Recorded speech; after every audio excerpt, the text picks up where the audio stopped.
चिंतां कुरु देवर्षे हर्षं चित्ते समावह उपायः सुखसाध्यो अत्र वर्तते पूर्वैः। अब हमारे नारद जी महाराज आकाशवाणी के माध्यम से सत्कर्म का स्वरूप क्या है ये ढूंढते हुए पता करते हुए शनकादि ऋषियों के पास में आके पूछते हैं कि महाराज आप बताइए कि सत्कर्म का स्वरूप क्या है। तो शनकादि ऋषियों ने कहे कि भाई देवऋषि नारद जी महाराज आपको आकाशवाणी ने जो सत्कर्म के बारे में कहा था वो और कोई नहीं बल्कि श्रीमद् भागवत लापः सातु गीता सुखादिभिः। नारद जी महाराज श्री सुखदेव जी महाराज जैसे परमहंसों के श्री मुख से गाया हुआ यह मधुर गीत श्रीमद् भागवत की वह दिव्य महाऔषधि है जिसके पान करने से ही ज्ञान और वैराग्य स्वस्थ हो जाएंगे, उनका वृद्धावस्था दूर हो जाएगा और नवयौवन संपन्ना होकर के अपनी मैया के साथ में ताता थैया करके नाचेंगे। हाँ,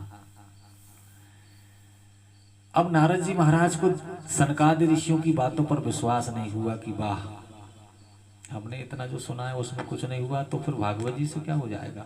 तो फिर सनकादि ऋषि कहते हैं कि नारद जी महाराज यही दावा हमारा है तुमसे। हाँ,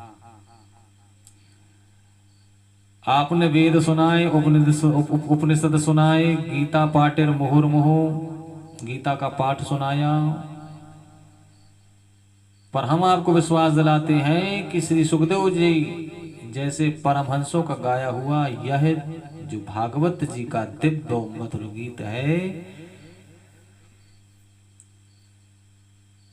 इसका श्रवण कराने मात्र से ज्ञान वैराग्य स्वस्थ हो जाएंगे, मस्त हो जाएंगे, उनकी बीमारी दूर भाग जाएगी। ये विश्वास हमारा है।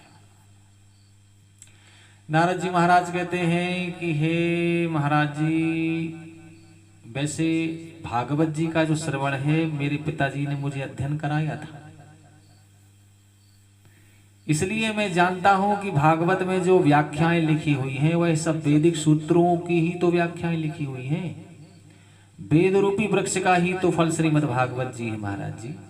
जब वेद उपनिषद सुनाने से कुछ नहीं हुआ तो भला वेद की व्याख्याएं करने वाले ग्रंथ श्रीमद् भागवत से भला क्या हो सकता है। सनकादि ऋषि कहते हैं कि नारद जी महाराज हमको ये बताइए कोई सुंदर मीठा आम खा रहा हो और कोई तर्क दे कि वाह कितना सुंदर मीठा फल है ये। आम जब इतना मीठा है तो उसको पैदा करने वाला कितना मीठा होगा। और वो आम छोड़ करके पेड़ में चला जाए, पत्ता चबाने लग जाए, छाल चबाने लग जाए तो क्या उसको माधुर्य मीठापन मिलेगा? नहीं।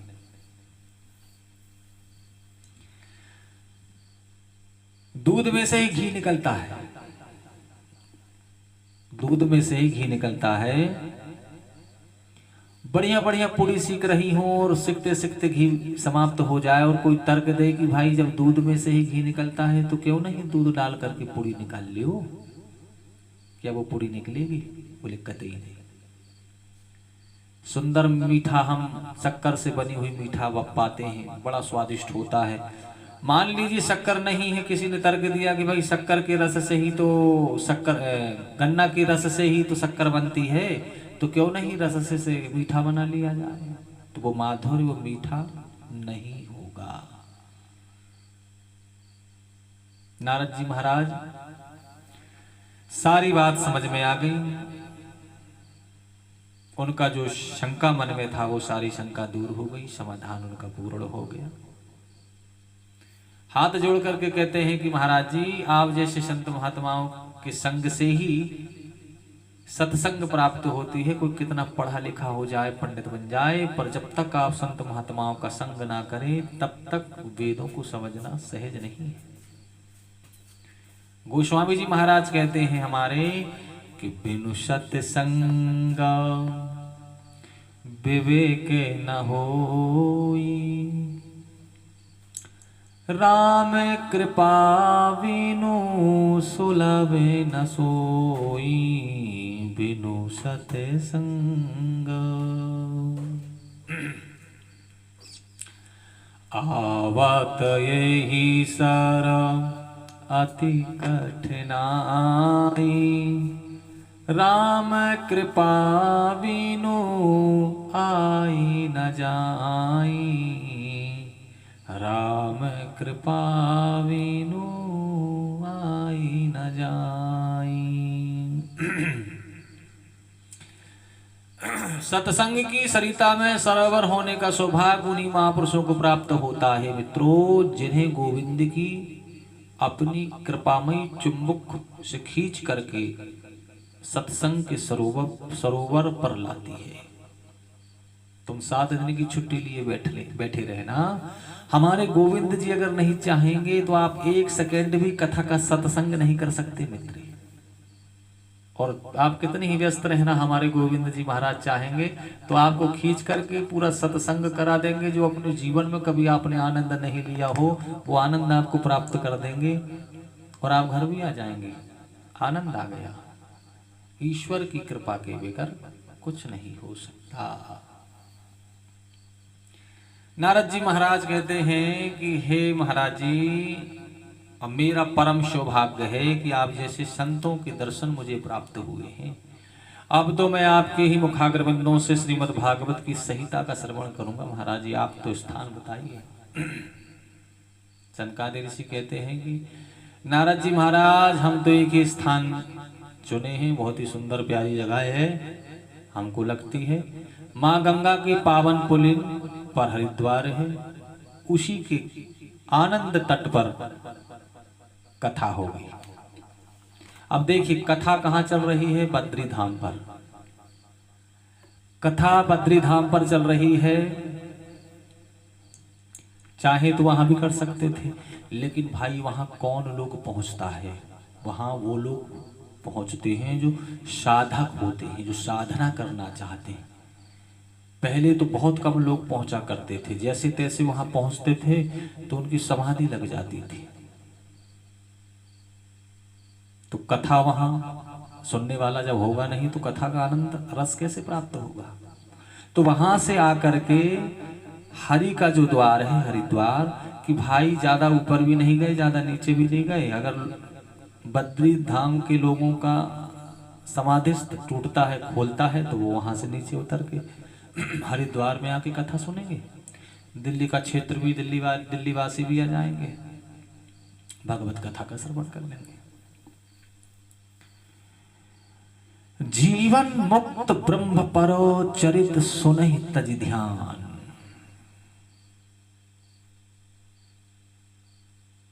चाहे तो सांसारिक लोग भी चाहे तो अपने परिवार के साथ में आकर के सुंदर कथा श्रवण कर सकते हैं। संत महात्मा लोग भी वहां आकर के कथा सुन सकते हैं। संत महात्मा लोग हरि का द्वार छोड़ना नहीं चाहते, उसी स्थान पर अपनी भगवत चर्चा करना चाहते हैं, साधना करना चाहते हैं। हरिद्वार तट। नारद जी महाराज ने सुंदर माटी बालू को एकत्रित किया, मंच बना दिया, उन्हीं को बिठा दिया, चारों भाइयों को व्यासपीठ बना करके बिठा दिया, सुंदर गद्दी का बिछौना लगा दिया, माटी का ही बिछौना, माटी का ही गद्दी बना दी। गंगा जी की नव कोमल बालू कड़ में ही महात्माओं की आसन रम गई। गंगा मैया के पावन पुलिन पर प्रेम पूर्वक भगवान की मंगलमयी कथा शनकादि ऋषियों ने प्रारंभ कर दी। ऋषि मुनि जैसे ही पता चला समस्त ऋषि मुनि दौड़े दौड़े चले आए। भृगो वसिष्ठस्य चैवन् गौतमो मेधातिथिर देवल देवरातौ रामस्तथा गारिसूतस्य साकिलो मृकुण्डो पुत्रा त्रिज पिप्पलादाः बड़े बड़े संत महात्मा सब लोग कथा सुनने के लिए एकत्रित हुए। परिवार वाले भी हैं तो अपने अपने परिवार के साथ एकत्रित हुए, सब संत महात्मा एकत्रित हुए। ऋषियों मुनियों के जय घोष से वह स्थान गूंज उठा। शंख से, ध्वनि से, घंटा से, घड़ियाल से, जय शब्दो नमः शब्दः शंख शब्दस्तथैव च। गंगा तट जो है जय घोष से गूंज उठा। जब उस पावन संतों के समाज के मध्य सनकादि ऋषि ने कथा प्रारंभ किया तो सदा सेव्या सदा सेव्या श्रीमद्भागवती कथा यस्याः श्रवणमात्रेण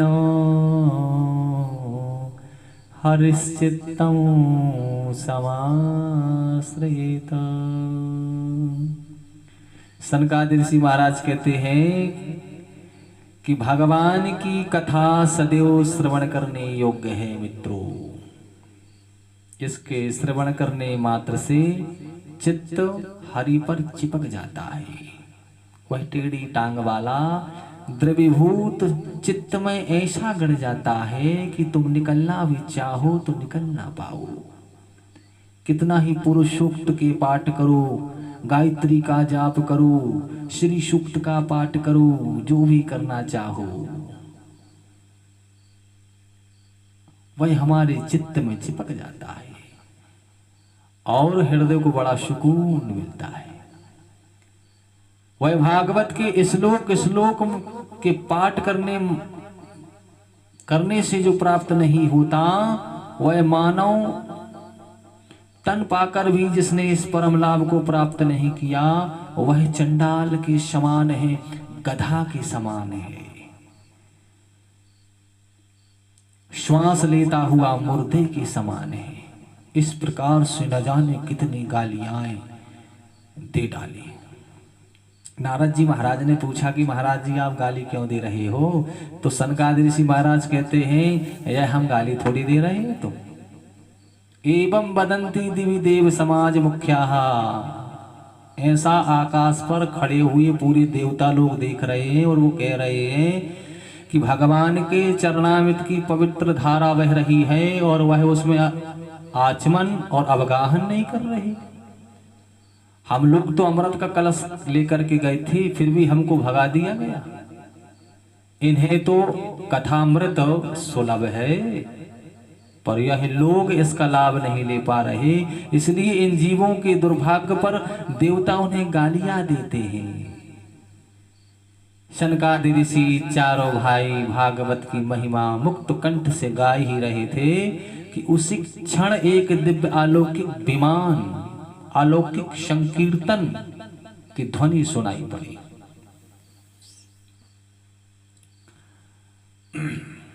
सबने क्या देखा कि भक्ति सुतौ तौ तरणौ गृहीत्वा प्रेमैकी रूपा सहसा विरासी। श्री कृष्ण गोविंद हरे मुरारे नाथेति नामानि मुहुर्वदन्ति। भक्ति महारानी अपने पुत्रों ज्ञान और वैराग्य के साथ में सबके बीच पर प्रकट हो जाती है। ताता थैया करके नाच उठी, झूम उठी, झूम झूम करके संकीर्तन करती, गा उठी। समस्त श्रोताओं समुदायों भक्ति मैया के साथ भगवान नाम संकीर्तन में लीन हो गया। श्री कृष्ण गोविंद हरे मुरारी, हे नाथ नारायण वासुदेव। श्री कृष्ण गोविंद हरे मुरारी, हे नाथ नारायण वासुदेव। भगवान के मधुर मंगलमय नामों का दिव्य संकीर्तन करती हुई भक्ति महारानी श्रोता के समुदायों के बीच प्रकट हो गई। श्रोता बंधु सब तर्क वितर्क करने लगे, कहां से आ गई। तो कथम प्रविष्ठा कथमा गतेयम मध्ये मुनिना मिति तर्कयंता। सब लोग विचार करते हैं कि भक्ति मैया कहां से हो गई, हमको तो पता भी नहीं चला। भाई जहां भगवान की मंगलमयी कथा होती है, मधुर मंगलमयी कथा होती है, वहां भगवती भक्ति महारानी स्वतः प्रकट हो जाती है। अब भक्ति मैया ने सनकादि ऋषियों को प्रणाम करके पूछा कि भगवान यहां आपने सब लोगों की व्यवस्था करी है बैठने की, पर मैं कहां बैठूं। सनकादि ऋषि महाराज कहते हैं कि भक्ति मैया आप समस्त वैष्णव भक्त के हृदय पर विराजित हो जाए। अहम क्वा तिष्ठामि, मैं कहां बैठूं। तो भक्तों के हृदय पे, आप भक्तों के हृदय पर बैठिए। हृदय भवन पर निवास करते हैं भक्ति महारानी। जिस भक्त के हृदय भवन पर भक्ति महारानी बैठ जाए, भगवान आए बिना रह नहीं सकते।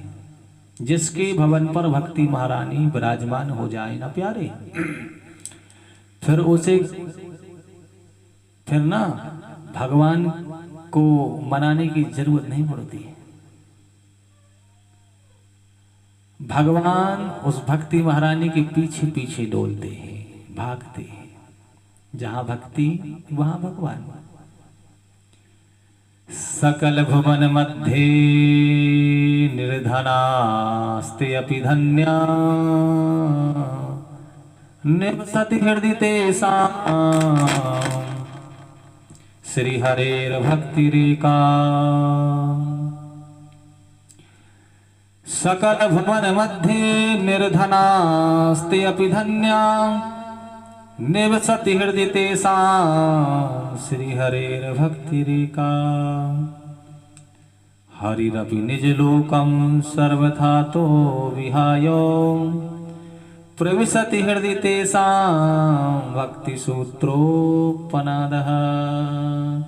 त्रिभुवन में वही धन्य है जिसके हृदय भवन में भक्ति महारानी विराजमान है, क्योंकि भगवान जिस भवन में प्रवेश कर जाएं, भगवान जिसके भवन में प्रवेश कर जाएं तो भक्ति देखते ही फिर अपना वैकुंठ त्याग देते हैं। उस भक्त के हृदय में भगवान जबरदस्ती घुसपैठ करते हैं, और एक बार सरकार घुस गए ना प्यारे, फिर भक्त कितना भी कोशिश कर ले निकलने वाले नहीं। भगवान भक्ति कब प्रवेश करती है हृदय में भाई, तो भक्ति देखती है कि इस घर में हमारे लिए जगह है कि नहीं। बोले क्या, अब देखिए हम लोग किससे ग्रसित हैं। काम क्रोध लोभ मोह मद कपट ईर्षा इत्यादि समस्त बेकारों को हमारे हृदय में हमने जगह दे बैठी है, तो भक्ति बैठेगी कहाँ से। इन सबको निकालिए। भगवान के लिए जगह बनाने के लिए अपने मन को निर्मल बनाइए।